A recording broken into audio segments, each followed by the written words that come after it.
네, 안녕하십니까. 5월 11일 화요일입니다.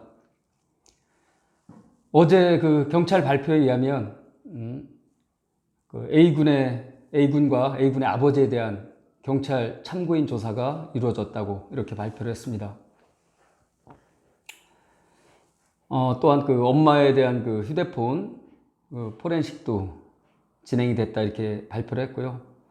엄마의 그 휴대폰은 그 3시 반경에 그 친구 A씨가 엄마 휴대폰으로 전화해서 지금 정민이가 술이 취해서 못 들어간다라고 하는 이런 통화 여부가 실제 이루어졌는지 여부의 그 통화 내역에 대한 이런 그 포렌식이겠죠. 그런 것을 확인하는. 당시 그 친구 A씨나 아버지가 참고인 조서를 받은 것은 당연히 그 현재 그 변사 사건명은 없습니다만 변사 사건, 정민군이 사망을 했으니까요. 변사 사건에 있어서 변사자와 당일 함께 있었고 또 변사자의 또 휴대폰을 소유했던 그 중요 참고인, 그 상황을 가장 잘 알 수 있는 중요 참고인 A씨에 대한 조사, 또 A씨의 연락을 받은 그 아버지로서 아침에 한강변에 같이 나와서 정민군을 찾는 듯한 이런 행동을 보인 이런 부분, 또 뭐 차량으로 다 이동이 됐으면 그 차량에 대한 그 블랙박스의 그 내용을 확인하는 이런 부분에 대한 그 조사라고 이렇게 생각이 듭니다. 국가수에서 그 부검 결과 보고서가 이달 중순, 그러니까 15일경 예정이라고 이렇게 누차 언론에서 이렇게 발표를 했습니다.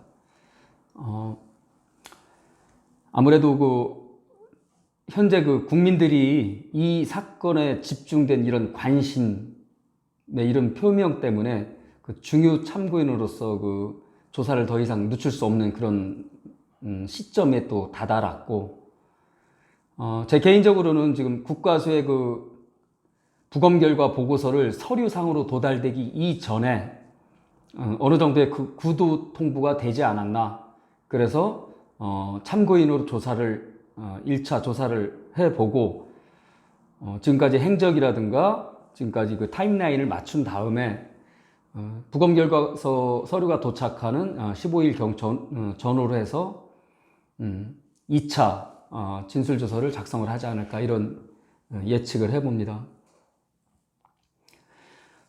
국가수 부검 결과의 사인은 크게 두 가지라고 저는 생각을 하거든요. 첫째는 익사, 물에 빠져 사망을 하든 뭐 심장마비사를 포함합니다. 또 이제 익사했을 경우는 폐분에 이제 플랑크톤이 존재를 하겠죠. 또 익사의 그 한 가지, 두 번째는 타살혐의죠. 이미 뭐 목이 졸려 사망했거나 즉 경부 압박에 의한 질식사라든가 아니면은 강한 외부의 그 충격에 의해서 뭐 장기가 파열되든 해서 살해되거나 아니면 또 기도 압박에 의한 질식사, 입을 가리든지 코와 입을 막아서 질식사시킨 후에 한강으로 다 시신이 유기된 건지 옮겨진 건지 여부를 가리기 위한 이런 타살 부분, 그러니까 익사냐 타살이냐 하는 이런 부분으로 국가수 부검 결과의 사인은 종결될 겁니다. 익사로다 예를 들어 지금 부분은 굉장히 좀 조심스러운 부분이지만 저희 그 회원분들과의 그 공유를 위해서 국가수 부검 결과가 익사로 판명이 됐고 소견이 나왔다 하면 과연 이 사건을 어떻게 추리를 해야 될까? 말 그대로 물에 빠져서 사망을 한 건데 그렇다면 한강에 어떻게 입수를 하게 됐을까? 숨진 정민군이 자발적으로 한강을 걸어갔을까?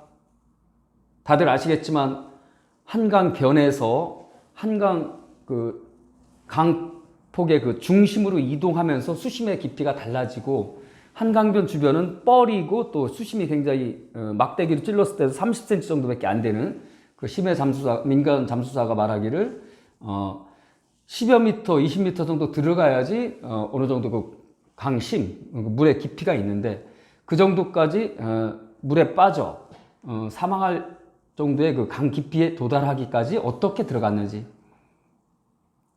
자발적으로 들어갔는지, 누구한테 끌려 들어갔는지, 밀려 들어갔는지, 아니면 실족했느냐 여부, 익사에서. 근데 그 부분은 고도가 있어서 갑자기 추락하는 경우, 뚝 낭떠러지처럼 떨어지듯이 해서 실족할 수 있는 그런 그 강의 구조가 아니거든요. 실족할 수 있는 확률은 그 유람선 승강장이 있는 그 난간대, 그 갑판 부분, 그 갑판에 혹시 난간 위에 있다가 뭐 함께 있다가 정민군이 중심을 잃어서 뒤로 떨어지든지 아니면 난간대 위에서 중심을 잡다가 그때 실족해서 떨어졌는지 여부는 지금 현재 뭐 영상이라든가 이런 부분이 전혀 없으니까 그것을 알고 있는 사람은 단 하나, A군이죠. 그렇게 해서 실족해서 익사했을 가능성 저희가 한번 추측해 볼 수 있고요. 타살이라고 하면 참 복잡해지는 부분이 있습니다. 과연 그 타살의 그 원인이 나와봐야 그 부분은 설명을 드릴 수가 있기 때문에 지금 단계에서 타살을 논하기는 좀 무리가 있는 것 같고요. 다만 타살이 그러니까 강변 쪽에서 살해가 됐다 하더라도 뭐 사망이 됐든 살해가 됐든 해서 강 중심으로 시신이 옮겨지는 그 과정 그 부분에 있어서 의구심 드는 저의 한 가지는 당시 그 술을 먹고 놀았던 그 강변의 그 돗자리 부분이 나왔었는데 그거에 대해서 지금 현재 그 돗자리를 술 먹고 나서 그 자리를 청소를 하면서 치운 건지 아니면 다른 뭐 거기 청소 미화요원이 치운 건지 그 부분에 대해서도 물론 조사가 됐겠습니다만은 밖에서 살해가 됐든 죽음이 이르렀다면 그것을 사람이 없다 하더라도 CCTV든 또 아무래도 한두 명 보는 사람이 있었을 텐데 그걸 엎거나 들추기는 상당히 좀 무게감도 있고 예를 들어 돗자리를 이용해서 끌듯이 이동을 했었다면 그게 하나의 또 이동 수단으로도 이용될 수 있는 그런 부분도 있습니다. 가정입니다. 그건.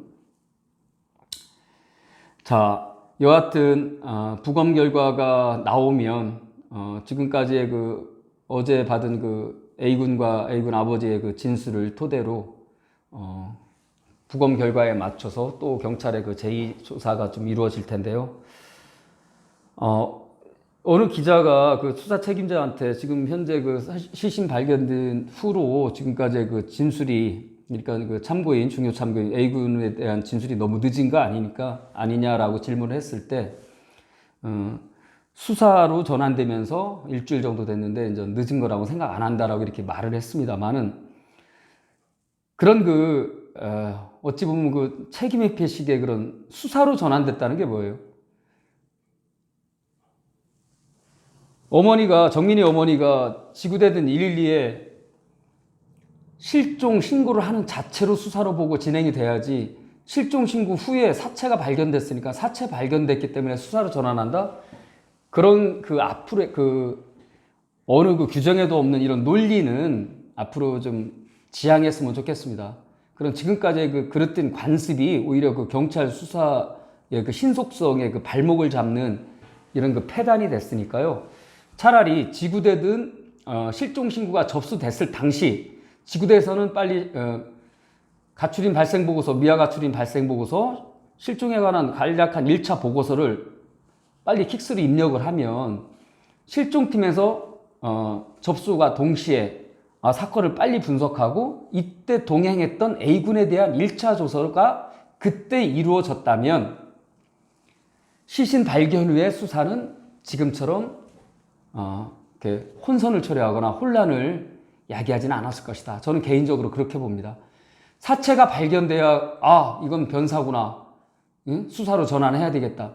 이런 지금까지의 그 저희들의 그 실종 사건, 미아 가출인 사건에 대한 그 수사 시스템을 이번 기회로 해서 바꾸어야 되지 않겠나. 접수 단계부터 신속하게 판단을 해가지고 스스로 자발적 가출이나 1인에 의한 가출은 동행인이 없고 목격자가 없지만 지금 같은 경우는 그 변사자가 변사 직전 이전에 함께 했었던 그 알리바이가 구성되는 현실이기 때문에 동행했던 A씨에 대한 조사는 바로 그 다음날 진행이 됐다면 좀 더 이 수사를 좀 풀어가고 또 이후에 그 A군이 이거에 대해서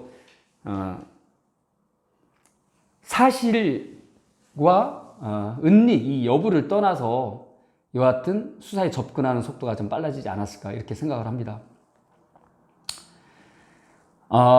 늘 말씀드리지만 너무나 비상식적이고 너무나 친구로서, 너무나 아니면 친구의 아들로서, 아니면 그 친구의 아버지로서의 보인 행동이 일반적이지 않고 상식적이지 않다는 얘기죠. 함께 놀던 내 친구가 설령 술 먹다가 없어졌어도 그 친구를 찾기 위한 노력, 그 친구를 찾기 위한 이런 걱정, 그 친구를 찾기 위한 일련의 그 과정들이 너무나 언밸런스한 겁니다. 그렇기 때문에 더 의구심을 갖는 거고, 또 그 부모가 보여주는 그 부모로서의 행태, 이것은 내 자식이 잘못이 있으니까 이것을 덮어주고 이것을 은닉하기 위한 하나의 과정으로밖에 볼 수가 없습니다. 설령 살해가 아니고 사고사라 할지라도 그 사고사의 중대한 과실이든 원인에는 친구 A가 깊숙이 개입됐다. 그 한강 발생 사망 장소, 사체 발견 장소 주변에서 발생할 수 있는 과연 사건이 어떤 것으로 저희들은 예측해 볼 수 있느냐. 이게 익사로 판명됐을 경우에. 그리고 분명한 것은 휴대폰 2대를 다 A군이 가지고 있다는 거. 자기 거를 포함해서 숨진 정민군의 휴대폰을 어떻게 A가 소지하고 있었는지. 물론 조서에 대해서 어떻게 답변을 했는지는 모르겠습니다만은 여하튼 뺏은 거는 아닐 것이다. 또 함께 물에 깊게 잠겨 있지는 않을 것이다. 둘이 같이 잠겼다면 휴대폰이 사용이 안 됐으니까요. 사용할 수 없으니까.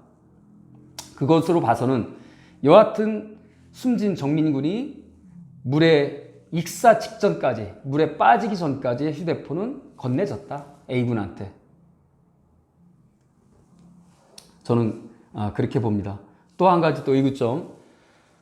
정민이 아버지가 쉐어링을 통해서 아들 정민이의 그 휴대폰 위치 추적을 확인했을 때 집 앞 강남 쪽에 한강 둔치였고, 나중에 확인했을 때는 강 건너 반대편의 강북에 위치했다고 확인했습니다. 이 부분이 확인이 돼야 됩니다. 즉 휴대폰의 그 귀지국 반경 내에서 강남과 강북, 그 큰 한강을 건너뛰어서 위치가 확인됐다는 것은 육로, 다리를 통해서 차량으로든 뭐든 이동이 됐다. 휴대폰을 가지고 있는, 정민이의 휴대폰을 가지고 있는 A군이 강남 쪽에서 강북으로 이동을 했다. 이렇게 보여지는 겁니다. A군의 집이 이쪽 강남 쪽이 아닌 설해 쪽이라고, 그쪽에서 자취를 한다고도 이번 조사 결과 처음 발표가 됐는데요. 그런 부분. 지금 한강에서 휴대폰을 찾기 위한 수색이 지금 오늘부터 심해 잠수사를 동원해서 계속적으로 이어지고 있는데, 물론 당연히 찾아야 되는데 과연 한강에 버려졌다고 지금 가정을 하고 찾는 거냐, 아니면 이번 진술을 통해서 얘에 대해서 A군이 휴대폰의 소재에 대해서 어느 정도 또 특정이 됐는지, 이런 부분에 대해서도 한번 좀 심도 있게 조사가 이루어졌으리라 저는 생각이 되고요. 아무튼 좀 더 지켜보시면 저희들 그 궁금증, 또 정민이에 대한 그 죽음의 이런 명확성이 좀 드러나지 않을까 이렇게 생각이 됩니다. 비 온 뒤에 이렇게 날씨가 좀 화창해졌습니다. 굉장히 날씨도 맑고 미세먼지도 모두 좀 물러간 것 같은데요. 정민군에 대한 이런 소식이 수사가 좀 빠르게 좀 진척이 돼서 국민들의 이런 답답함도 좀 풀어주고, 무엇보다도 고인에 대한 이런 억울한 죽음이 있어서는 안 되고, 또 유족들이 받아야 될 또 슬픔도 있어서는 안 되고요. 또 우리 경찰의, 또 지금 현재 대한민국 경찰의 이미지도, 또 국민의 실리를 얻는 이런 믿음을 주는 이런 경찰이 되기를 바랍니다. 오늘 방송 이렇게 마치겠습니다. 감사합니다.